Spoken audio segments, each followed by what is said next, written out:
I just saw episode 9 of The Last of Us, and I gotta say, I'm finally somewhat more impressed because a few days ago I published a commentary saying that to me the show in general is kind of meh, good but nothing special. I need to stress right away, after seeing episode 9, I am of the same opinion still. I still think it's a bit mediocre and overhyped, but after seeing episode 9, it's a bit higher on the scale, and this is why. Joel's character development. It finally took a turn that I could really appreciate as deeply interesting because in this episode he kind of did a Cersei Lannister move, like fuck the world, I don't care about people, fucking kill everyone in my way to get what I want even if the world falls apart because of it. Joel didn't blow up any churches, but his actions were pretty similar. And this is a character development that I can really get into.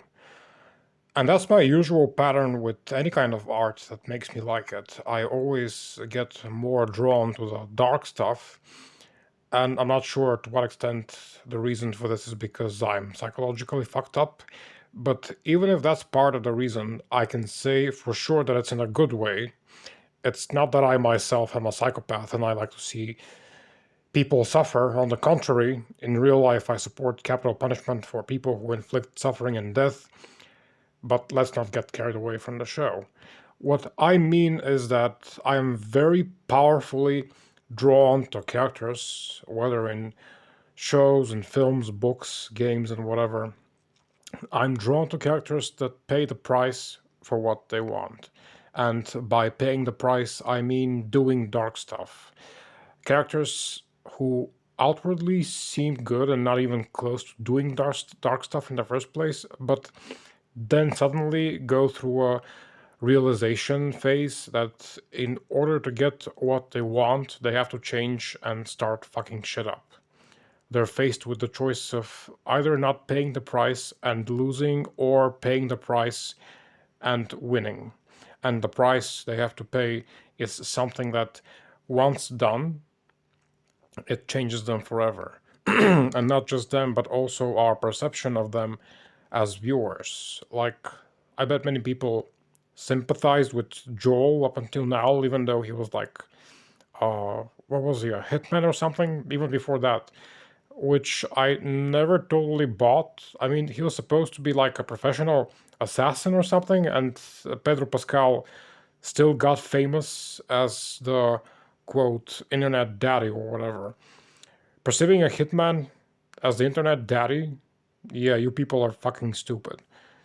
But anyways, he was massively likable before, and now after this, after he chose not to let Ellie go, and thus not saving the entire fucking planet, and basically depriving humanity of its potential exit from the fucking zombie apocalypse, yeah, I bet not so many people like the character now. Some still do, let's be fair. I still do. I understand why he did it. I'm not saying he was right to do it, but I understand. And then some people will probably think he's a psychopath now, which I also understand. So, character development like this puts a mirror in front of us and asks us, what about you? Would you have done what he did if you were in his place? Do you like and support the psychopath? Or do you hate him for what he did? Which which one would you choose? Do you know?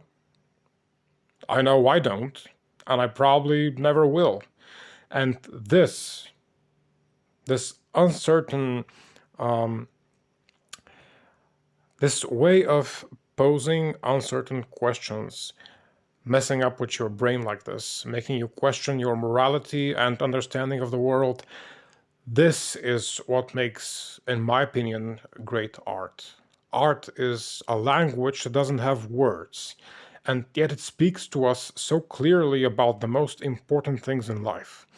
Art is the most powerful force that can make us look at ourselves and truly change.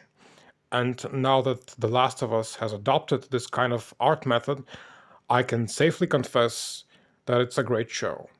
Still not the best, still not a masterpiece for me, but nevertheless, good art.